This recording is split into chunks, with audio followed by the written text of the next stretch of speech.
Hello, welcome to my channel. Today I'm going to be talking about the iPhone Air. It was a phone I was extremely hyped about when I got it, but I returned it within days. The reason I wanted to go with the Air was I had come to the conclusion that the Pro model phones I had not been using. The iPhone 13 Pro, the 14 Pro Max, the 15 Pro Max, and the 16 Pro. All of these devices promised more features for doing content creation. I could shoot in RAW, I could record in log. These were important things, but unfortunately, that just never panned out. I never used it that way. So when I saw the Air, I jumped on it and I pre ordered and I had it delivered on launch day. Now, my first impressions of it were through the roof. In fact, I even posted to Threads that this was my favorite iPhone since the iPhone 10. And I do stand by that feeling because that is definitely how I felt the first few days of owning the iPhone Air. However, there were some things that sort of fell apart, and I will get into that. But I want to make sure that I'm really clear here. I'm not attacking the iPhone Air. I think it's actually a great phone for a lot of people. It was just a piece of tech that didn't work out for me. So the first thing that I want to get into is the good. And there were a lot of good things. The thinness wasn't really the thing that got me, it was the weight. This is much, I think, lighter. It's not so much that it's thin. Thin is great. It's the lightness. The weight of it was incredible. And honestly, that's where I hope all of this tech is going. If we're going to walk around with little computers in our pockets all the time, the closer we can get to that Westworld experience where a person's just holding a sheet of glass and they're doing computer things with it. I think that's where we all want to get, and the iPhone Air was as close to that as you could get. The front-facing camera turned out to be kind of a revelation. I think one of the strengths of the new iPhone is that it looks like I'm talking on the phone. I'm walking with my phone vertically. It's not sideways like I'm taking a video. I think it's just a lot easier to do this kind of stuff. From a out in the street content creation standpoint, I feel that that really is a freeing feeling. And something else that's kind of cool about this is I can now use my AirPods. Because when you're walking around, you're holding your phone and you're talking to it, I'm pretty sure most people would just assume that you're on a phone call. The other thing that I really liked about it was also across all the iPhones, which is the 3000 nits of brightness. Now, I went to my son's soccer game. I posted some photos of me holding the iPhone Air in bright, bright sunlight. I mean, it literally was right above me, and you could see the iPhone Air perfectly. In fact, if anything, it looked almost fake. It almost looked like I had a sticker of an iPhone on the iPhone glass. It was really bright. The front-facing camera, the AirPods, the bright sunlight, like all of a sudden I recognized that the iPhone Air would be a really great vlogging content creation tool. Like this is something that I have with me almost all the time. You get yourself a really small MagSafe tripod so you can set it up on a table, you're out and about.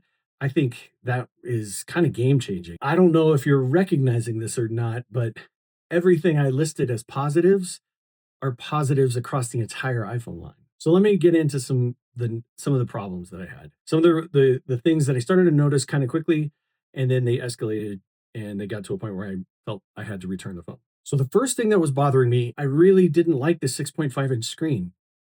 It's interesting.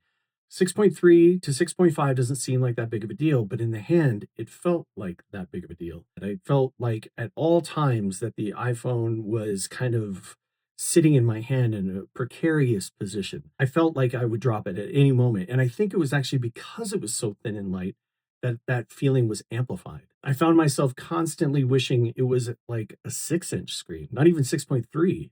But I feel like the reason they went with 6.5 was to add as much battery as they could get into it. The other thing I started to realize was, great, now I have this amazing front-facing camera that can record both horizontal and vertical videos, and I can do that anywhere at any time. And all of a sudden, some of the pro features that I was missing started to matter a little bit because you can't record to Apple Log on either the iPhone or the iPhone Air. And then the other thing that I missed, it wasn't necessarily the telephoto camera, but it was the wide angle camera. And it wasn't because I missed taking wide angle shots. It was because the wide angle camera has a much closer focus zone than the main camera does.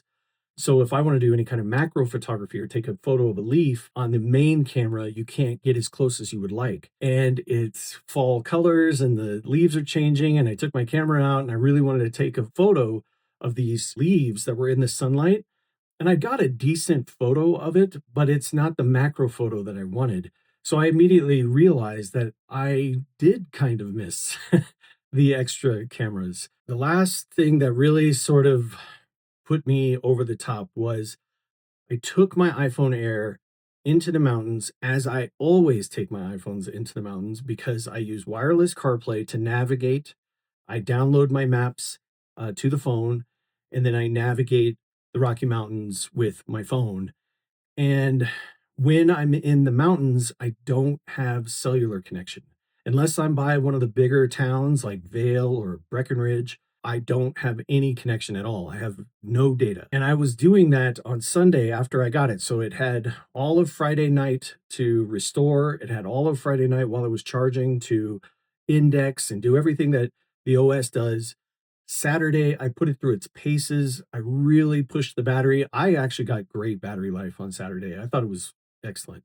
But on Sunday, when I went out and I drove around with my phone, not only did the battery drain remarkably fast, but the phone overheated. And when I tried to charge the phone, I got a message on the phone that it couldn't be charged because the internal temperature was too high. I posted this online. Some people got really mad because they were like, my phone does that all the time. Mine doesn't. My 16 Pro, my 15 Pro Max, my 14 Pro Max, none of the phones did this. The iPhone Air, in the exact same conditions I always do everything, overheated. And it didn't kind of overheat. I feel like if I put egg on the back of that phone, it would have cooked. I was running out of battery, and so I couldn't continue my day until I could charge the phone. What this really did for me, though, was it changed my perception of the iPhone. It completely made me rethink what it is I want an iPhone for. It started making me feel like if what I'm looking for is all day battery life, record and log footage so I can color grade the way I want, shoot in RAW if I want to shoot in RAW, all of those factors started to come into play. And I started to realize that the iPhone has shifted for me. The iPhone has gone from consumer gadget to utility, which is really interesting that this would be the model year that they would change the Pros to a unibody aluminum design like the MacBook Pros. All of a sudden, I realized that my phone has reached the level of a MacBook Pro to me. I can't imagine not having a MacBook Pro at this time. I need it for work. I do so much of what I do on a MacBook Pro. It is a complete utility to me. Saying all that, I realized that having that front-facing camera was important to me. Being able to record in log was important to me.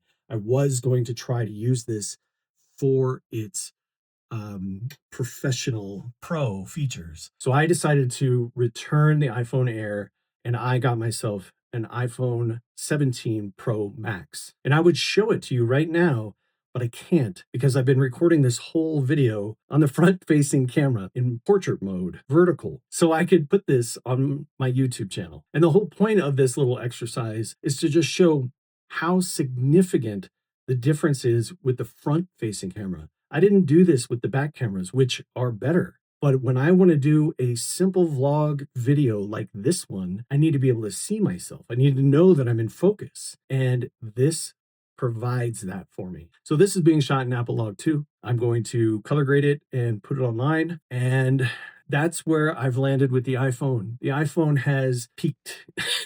Not necessarily peaked in a bad way, just it's simply a utility now. The iPhone Air was great. I really liked it. I think a lot of people would be fine with it. I think it is the future of Apple devices. I can definitely see that. If they can like break through some battery technology, that would be big time. But yeah, that's where I am. So anyway, that's it. This was mostly just a demonstration of the iPhone's capability. I wanted to show that this front-facing camera really is the real deal. I still would much prefer to do these on my Lumix camera. I just think the image is better. You know, this is a front-facing camera. It's only 18 megapixels, and the sensor is much, much smaller than my full-frame sensor. I'm not going to do all of my stuff with this, but I can use it, which is the important part. All right, if this was useful to you or you liked it, please remember to give it a thumbs up. That does help the algorithm level my channel up to new viewers. Also, if you have any thoughts, if you've tried the iPhone Air or iPhone Pro, please leave a comment and let me know how your experience has been. And as always, I thank you so much for watching, and I hope to see you in the next one. Thank you. Bye.